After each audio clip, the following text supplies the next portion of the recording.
Përshëndetje të dashur miq, përshëndetje të nderuar ndjekës, ja ku jemi sërish me mua Tirona Lilin. Pasi që kanë filluar që të komentohen tashmë rrugtimet e bukura që shqiptarët i presin që nga muaji tetor, muaji nëntor, dhjetor, janë këto reality show që tashmë kanë zënë një vend shumë të rëndësishëm në shoqërinë shqiptare.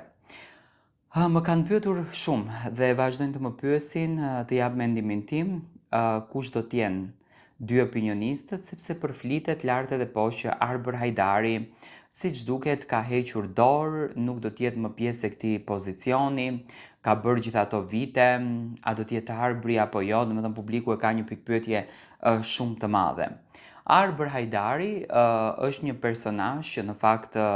ka fituar dashuri të madhe të publikut, jo vetëm në këndin e opinionistit, por edhe në punën e tij që bën, domethënë Arbri ka ndihmuar pafund shqiptarët dhe këtu ka treguar atë mirësinë e tij,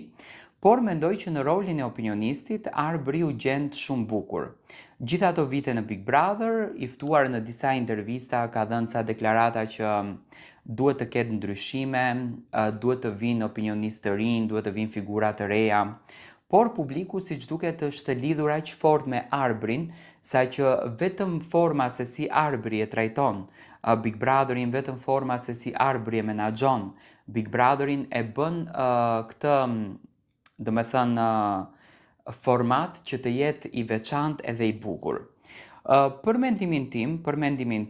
unë jam shumë i bindur që Arber Hajdari, pa marrë parasysh deklaratave, pa marrë parasysh qëndrimeve të tij, Arbri do t'jetë edhe këtë vit, sepse kombinimi që kishte me Monikën këtë vit,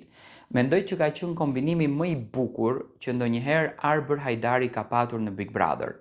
Përpos dy opinionistë që ndërtonin një reality show jashtë, sepse unë e kam thënë, Big Brotheri këtë vit ka qenë si brenda, ashtu edhe jashta shtëpisë. Domethënë është komentuar shumë, është përfolur shumë, ka patur qëndrime të ndryshme në fakt rreth këtij reality show. Mendoj që Arber Hajdari